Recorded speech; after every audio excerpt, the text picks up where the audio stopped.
If you want to read a book every week, the key isn't to somehow find more time or increase your reading speed. The average person spends 4 hours and 37 minutes on their phone every day. That means that in a month, you could read the Harry Potter book set, all 7 of those books, twice. My name is Shamweel, and in this video, I want to share the method that I use to read a book every week. I call it the Jumpcut strategy. This is what works for me, and if you keep watching, I'll break down two different versions. One of them is budget friendly, and the other one is more expensive and requires more money. For multi step processes with a lot of different requirements, filming a YouTube video or making a YouTube video would be something that I would think would need a system. Instead, the entire point of this jump cut strategy is to reduce the number of steps that it takes you to hear about a book or want to read a book and to actually read that book. So let's dive into the first recommendation, inputs. Where are you getting your book recommendations from? There's a lot of sources for these. Sometimes a friend recommends a book. Sometimes you just watch a video and you want to read that book. Sometimes you might just see a book cover in a bookshop and you might think it's interesting. It doesn't really matter where you get your book recommendations from or where they're coming from. The point is, if you're like most people, you probably see a book or get recommended a book by a friend and you're like, oh, sure, I'll check it out. And then a couple of weeks go by and you totally forget about it. Or the other person who writes it down somewhere in their notes app, or they have like a physical list that they're using, and eventually they never ever get around to actually going out there and getting these books. This leads into my first point. I would say consolidate your book recommendations. There should only be one spot or one place where you're putting your book recommendations in. So this can be anything. It can be a notes app, a physical copy that you write down, though I wouldn't recommend that because you might misplace something or you might not have it on you at the time when you're trying to write something down. So physical copies, you should just avoid those. There's also a third option that I think is superior that I use. The main feature of this strategy is reducing the number of steps. You want to at least reduce the steps or just eliminate them completely, which leads me into my second point. There's two options here. There's a high budget option and a low budget option. The first one is your reading list is just a wish list on Amazon where you can just someone gives you a book recommendation. You just search it up on Amazon and either add it to cart or order it right then and there if you have a lot of money, or you can just put it in your cart or like add it to a wish list. And then as time goes by, every now and then you get one of those books. That's the first option. The second option, which is a low budget option, is get a local library card. Get it from somewhere. Wherever you are, your local library should be issuing digital cards. Most libraries do issue digital cards. So let's say you get one of these cards. You can put them in an app like Libby or Overdrive, and then you can access all of their digital books. This is what I do. Basically, as soon as I get a book recommendation, I just open up the app and I'll either place a hold on that book, but depending on your library itself, there's only like 15 to 30 holds that you can put on any given card. So, if that's the case, what you can do is you can actually have in Libby, there's this option to create tags, and you can just go out there and create a tag and make that your reading, like read later tag. I have one of those. It's got like over 100 books at this point. Like that's literally my reading list, either the holds or my read later list. I'll either place a hold, and what I do is, let's say I just finished a book and I don't really want to read anything that I already loaned.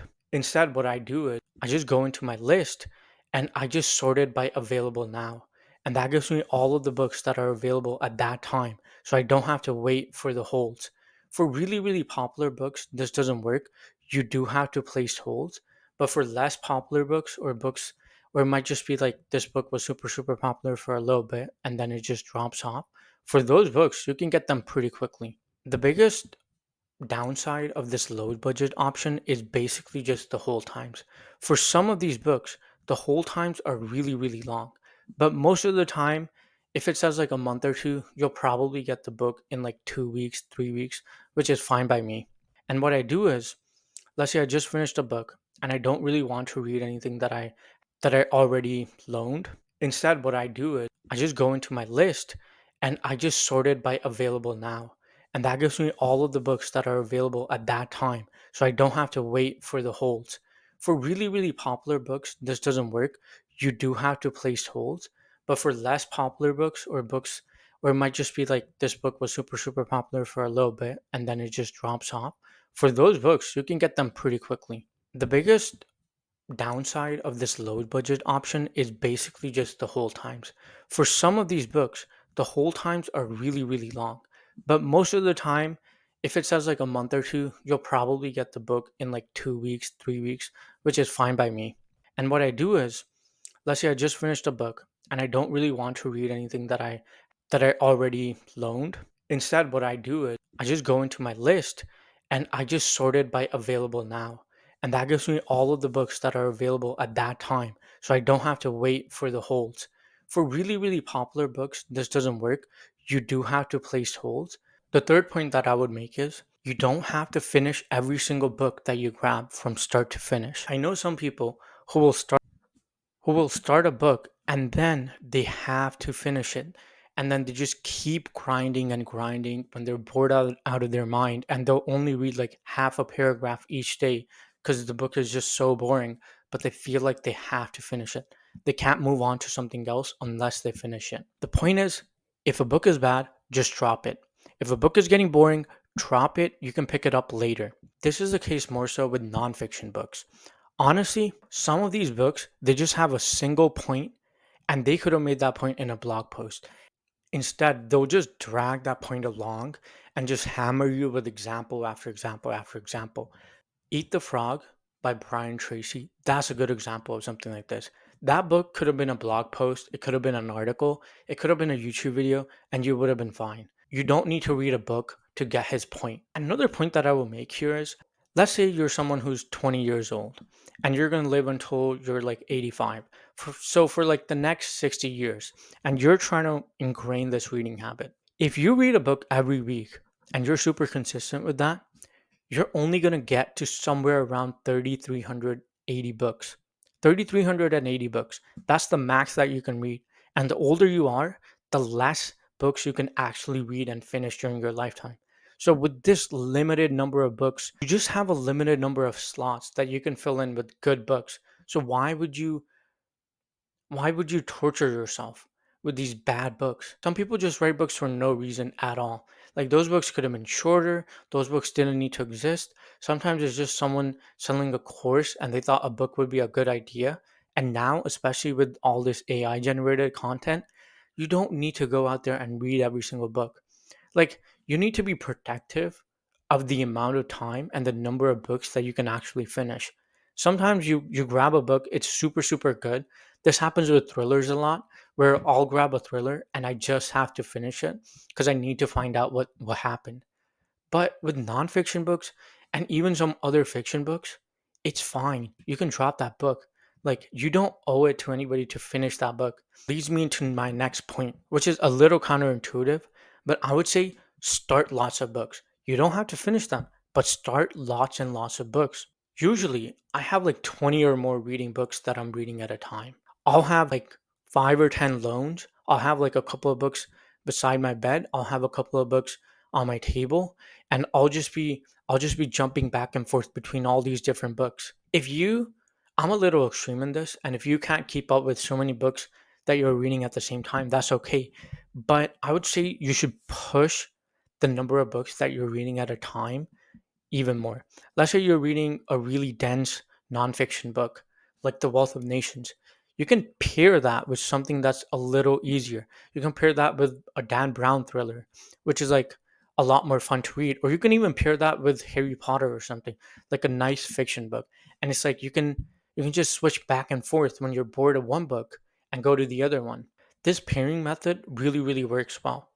Sometimes you're not in the mood to like really use your brain a lot and you just want to read something that's dumb, and that's fine. You don't have to read Sapiens or The Wealth of Nations or super dense books or like a textbook about evolution. You don't have to read those things. You can read things that you like and just get away with that. So I would say start lots of books and abandon lots of books. This also leads me into my fifth point. There's no such thing as a book that you should read or that you have to read. This is one of those things that happened in school where they made us read these books, and I like reading, but whenever they tried to force us to read these books, it never worked. I remember this one book in particular, Frankenstein by Mary Shelley. It had an amazing premise. This lady literally invented Frankenstein, and the book is super interesting. But the fact that I had to like slog through this book, write a huge report on it, just drained all the fun out of it. So one of the things I would say is like if someone is saying if there's a book that you should read, there's no such thing. Like you can read really dumb books. You can read a book that you saw in middle school and you want to read that again. That's fine. You don't have to read the decline and fall of the Roman Empire to like be a reader. You can read something dumb. Like it's totally fine. Another point that I would make is don't hesitate to read more fiction. This is something that I should do as well. I kind of vacillate between fiction and nonfiction, and right now I'm reading too much nonfiction. So I should probably try and incorporate more fiction into my reading. The sixth point that I would make is steal time from your screen time. That was a weird way to say that. But the point is, if you're listening to a podcast, right, and you see this guest, just Google their name and see if they have a book. A lot of times, people will be on a podcast and they'll spend like an hour talking. Usually people have a few key points or like they have like some sort of philosophy that they're talking about. Like they have a framework of how they understand the world and they're putting that out there in the podcast. But when they're just doing a random podcast and they're just talking to this person, depending on the interviewer, you only get little tidbits of their framework, or you only get some ideas here, some ideas there. It's like jumbled and haphazard, and that's fine. Like, I know some podcasts that I've listened to multiple times because they were just that good. So it just depends on the interviewer and actually the person talking themselves. But you can actually shortcut that process by just Googling their name and finding out if they wrote any books. And the thing is, when someone's written a book, most of the time they'll take the time to write it down, like get their ideas down, get as much of their ideas down as possible, and then they've done the work of editing it down and like reshaping it and reframing it and putting some things here, putting something things there, like editing out certain things, trying to like clarify their points, like going back over it over and over and over again. And you can just get everything that they think about a certain topic from their book. You can just skip the podcast. Like I would say you would have to listen to like multiple podcasts to get the same information that you could get from a book. That's something that I do often. Like I noticed that I was listening to a lot of podcasts, but the people being interviewed, they would just repeat the same points over and over and over again. And it wasn't really helpful. But as soon as I started googling their names and just listening to their audiobooks, it just helped me so much more. It didn't feel like as much of a waste of time as listening to those podcasts. The same goes for something like an educational topic. If you're watching a video on Napoleon, you can just Google his name and there's tons of biographies on him. Another point is another source of these recommendations is movies. Like if you're watching a movie, a lot of really good movies are based on books. An example of that is actually this book, The Godfather. I've seen the movie. The movie is great, and that's the reason why I got this book. So you can do that with a lot of different things. Another point that I will make is use your phone to your advantage. Like I was hesitant to include this tip because I love physical books and I really like them, but most of the reading that I actually do is not on books anymore. Nothing, and I mean nothing, beats your phone at convenience. You can read while commuting, you can listen to audiobooks if you're driving. Convenience factor is really high when it comes to just having your phone.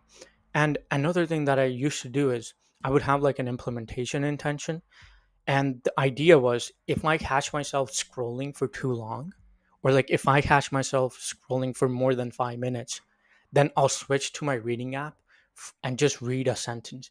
And that helped me cut down on my screen time so much. It's still super high, but I feel like every minute that I'm not on something like YouTube or I'm not just scrolling is a minute saved. Reading more is like exercise for your brain. But if you want to learn how to work out more, then you should definitely check out this video that I made about 7 tips to start lifting as a beginner.